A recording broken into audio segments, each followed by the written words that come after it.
Happy Friday, Floss Tube. Another Friday has rolled around again. And as you can see, I'm continuing to work on my Ink Circles Forest Flower. This one is not getting put away until it is finished. So I thought it was a perfect opportunity to work on it while we chatted today. I have a little bit of a cold, so I'm going to try not to have to clear my throat too often, but may happen once in a while. So if you notice my voice is a little bit funny, just a bit of a cold. It's been a busy morning already here today. Getting ready to go to the Hamilton Stitch-In, which is happening tomorrow. And it is a potluck. So I was preparing the broccoli salad that I'm going to be bringing with me tomorrow. It's one of those recipes that everybody usually loves, but it's pretty decadent, so I generally only make it a few times a year. Certainly not a low-fat, health-conscious recipe. There's a ton of mayonnaise and sour cream in it. I mean, you can use the reduced fat ones, but I figure if I only make it a couple of times a year, and it's for a potluck, it's not like I'm going to sit and eat the whole bowl myself, then I'm going to go for the good stuff. What am I doing here? I think I've made a mistake already. So we've got 3, 2, 2, and yeah, this is just supposed to be 1. So let's back it up here. 1 stitch too many.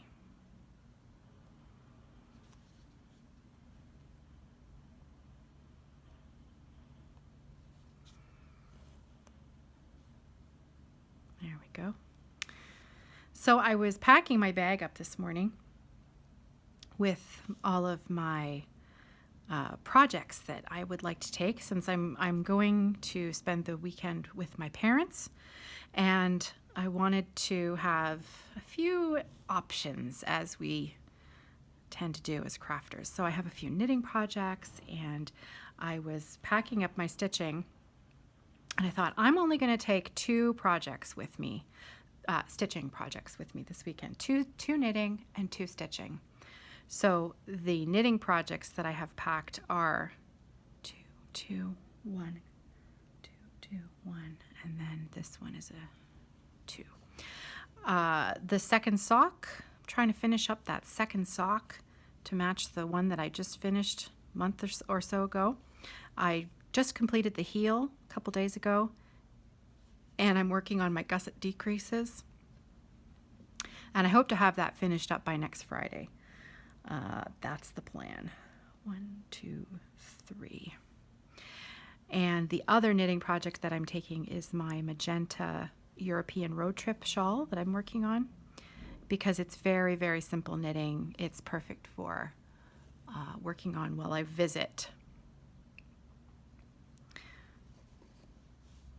And then stitching wise, I'll be taking this one. I'll be taking this Ink Circles piece, try and finish it up.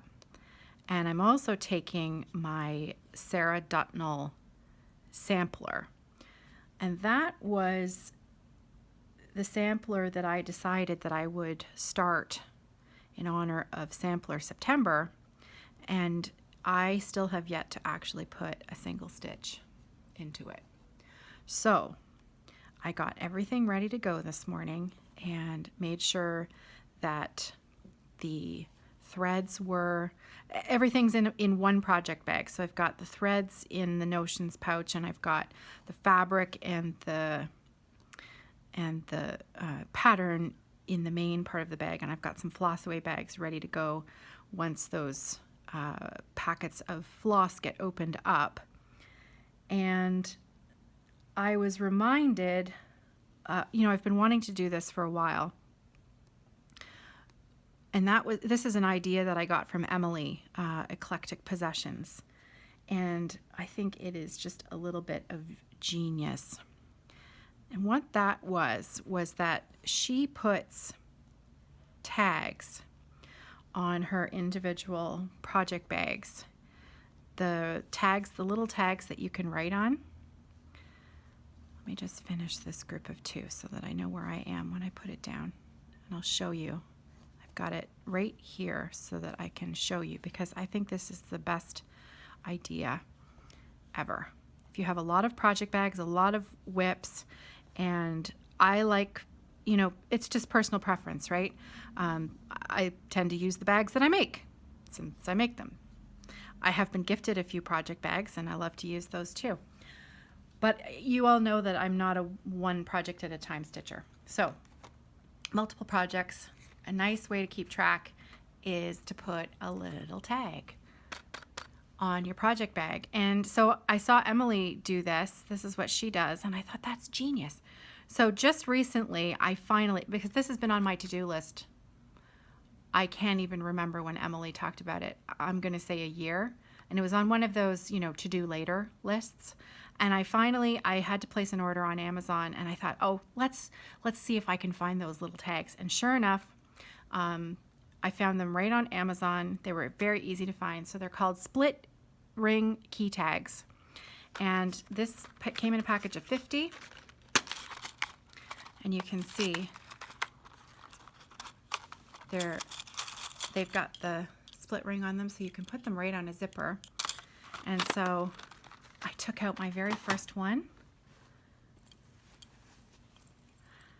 and I put it on my project bag. So Sarah Dutnell, even no matter how long she sits in this project bag, she's going to be ready to go. I'm just going to show you a quick peek of the pattern just to remind you, because I'm so excited about this.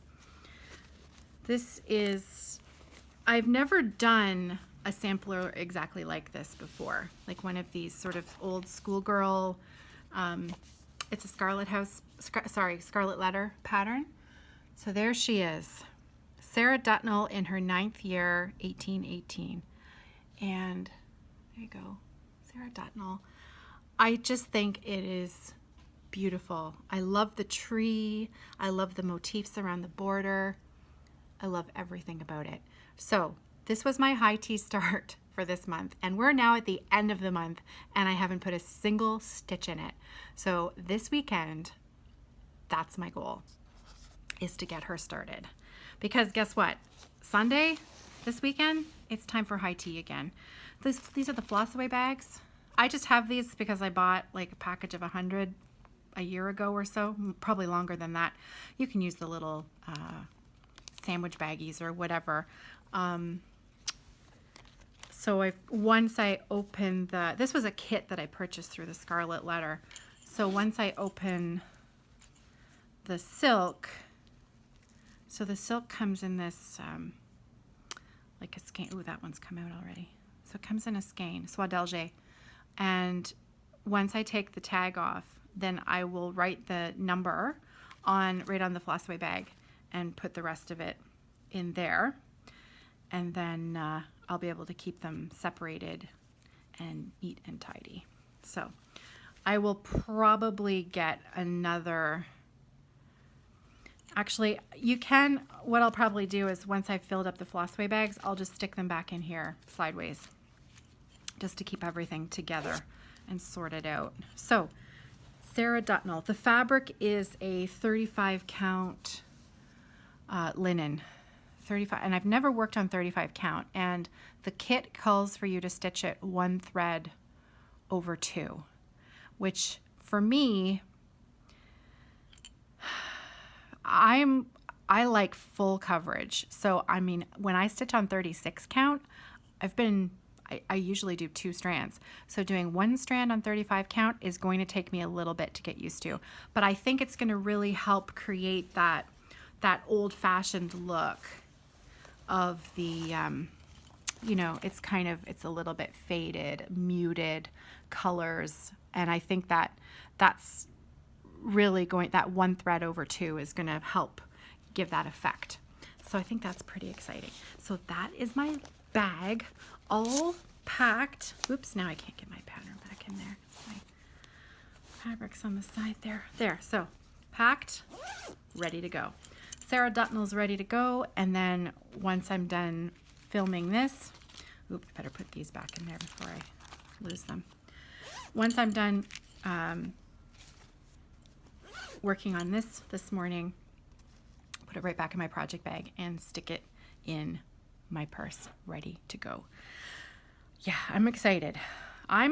So I have 4 things to work on this weekend, and I'm just looking forward to having some downtime and spending some time with my parents and my stitching friends in the southwestern area of Ontario.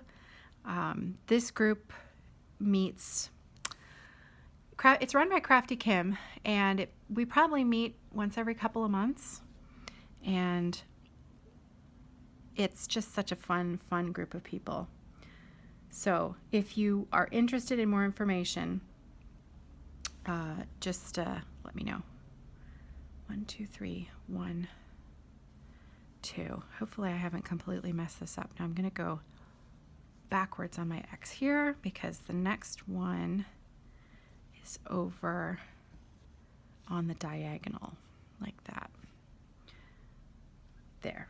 So I had talked about, on Monday, I had talked about doing a tutorial video for a little technique that I use all the time, which is called a waist knot or an away knot. I actually did do that little tutorial, but I put it in a separate video. I'd considered putting it in the Stitch With Me video today, but I thought, you know, lots of people don't want to, I'm not trying to be self-deprecating here, but, you know, not everybody wants to sit and chat with me for half an hour. I love that you do, but there's lots of people who don't, who really just want, you know, a quick bit of information and kind of one of the, you know, get in, get out uses for YouTube. So I thought I'll just create a separate little tutorial, and I did put that up yesterday. So if you are interested in learning how to do an away knot or a waist knot, they're the same thing, in order to start your thread on a new project, or perhaps, you know, you've got a motif that's off to the side away from all other stitching, and you've got to start your thread. A waist knot is a great way to start. So I just put that up yesterday. I need to figure out how to put those little links on the video. Do you know what I mean? I know others do it where when they say, you know, oh, you can go and watch this video, and then all of a sudden a little link pops up in the top right hand corner. I don't know how to do that yet. It's a little technologically advanced for me, but one of these days I'll figure it out. Oops, I just split the linen there. Fabric. There. Okay, 1, 2, 3, 4, 5, 6, 7, 8. 2, 4, 6, 8. Okay, 8 across. Now, am I in the right row? Let's check, because this is geometric. Things need to match. So I should be matched up with this line, and I am. Whew. Because let me tell you, frogging 1/1 on 28 count is no fun. That did slow me down a little bit last weekend. There were a few sections that I had to frog out, and you need patience and more patience to get the job done. So I was glad that it wasn't, you know, a huge amount. It was only no more than 20 stitches that would have to be frogged, but you know, it just seemed to keep happening, and I was a little bit annoyed by the end of it. But anyways, then you step back and you look at the work and you think it'll be worth it in the end. Make sure that it's absolutely perfectly geometric. No mistakes. Other things you can fudge, but a design like this really has to be correct.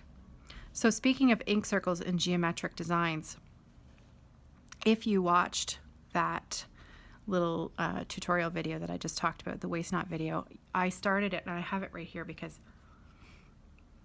this was where I filmed the tutorial and I actually haven't put this stuff away yet. The piece that I'm starting on this fabric is another ink circles design because I love them. And this one is one that I've been meaning to do for a while. It is the damask square. Pardon the crinkling noise. This is the ink circles damask square. Damask. Is it pronounced damask? Damask sounds more correct. Anyways, there you go. Isn't it beautiful? And so I am using, I had some dinky dyes in my stash and I had lots of one color because I'm stitching this, I'll tell you about what I'm stitching it on in just a minute. So I didn't want to run out of floss because this is old stash. So I found a beautiful blue that I have lots of. This is Pacific Ocean, and I think I have 3 skeins.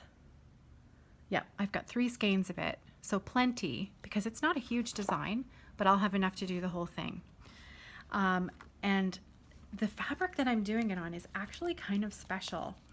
And if you ever, sorry, phone call. If you ever see something special like this and you want to try it, I would snap it up because I think this kind of thing is getting harder to find. And I'm not going to take it off my Q-snap because it's all ready to go. Now you can see I've taken out the stitches that I started yesterday for the tutorial because the stitches for the beginning of this pattern don't actually go in a straight line. So it started for what I want to do, but it was just easier for me to stitch a straight line of stitches rather than go right into the pattern. But this is actually a pre-finished linen square. So you can see, here's the back of it. Can you see those mitered corners? And I believe this was put out by the Zweigart company. And it's got the, I want to call this a nun stitch. I'm not 100%. But the fabric comes finished like this. So the border is finished, the corners are finished, and it's just a lovely little, you know, dresser scarf or side table, you know, doily or something like that. And so I am going to be stitching this design right in the middle of this piece of fabric using the dinky dyes, and then it's already FFO'd when I'm done the stitching. And I already have the table in mind that I want to put it on. So that's, so you look at that. I snuck in a new start, sort of, and it's not even high tea yet. So don't tell. So there you go. That's, that was the plan for that. And I've had it in my stash. I've had all of that in my stash for at least a couple of years. I bought nothing. So win-win. It's in my stash. Let's use it up. And I figured that was going to be my little reward for finishing this ink circles. I love stitching ink circles designs. They're one of my favorites. One of my favorites. Can't go wrong. They're just beautiful. All right, let's count what we've got here. 1, 2, 3, 4, 5, 6. So did I mention, yeah, I mentioned the broccoli salad already. I will put a link to that recipe that I use in the drop-down box below. If I forget, just remind me. It's just a recipe from allrecipes.com, which I really like that website. I've rarely had a recipe fail that I've used from All Recipes, because generally if you go by their, you know, sort of star rating, and the more people who use it, who rate it, kind of like IMDb, you know something's going to be pretty good if it gets over, you know, 8 out of 10, really good. And if it gets over 7 over 10, you know, 7 out of 10, it's probably worthwhile. Same with All Recipes. The higher the star rating, generally you're pretty much guaranteed good cooking, good outcome. So I'm curious, we had talked about the Harrowsmith cookbook few weeks ago, and I know at least a few of you went out and purchased it, and I'm interested in your feedback on whether or not you really loved that cookbook as much as I do. 1, 2, 3, 4. I'm having trouble counting this. 1, 2, 3, 4, 5, 6. There's number 7. And we just have one more. 8. There we go. That's that.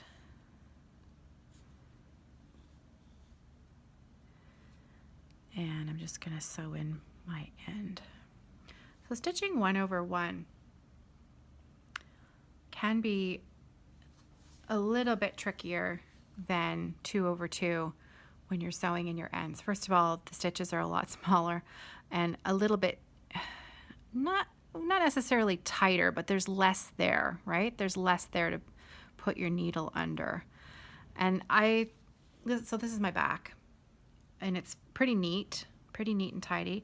I had someone ask me, I think the last time I was working on this piece, how I keep the back so neat. So you can see I've just sewn it under. I've managed to get under about 5 stitches. And then we'll clip that end fairly close to where it came out. And then that is nice and tidy. So looking at the back, if you're fairly new to stitching, these kind of tips and tricks would apply to any kind of stitching. It doesn't matter that it's 1/1 or 2/2, 1 strand, 2 strands. It doesn't matter.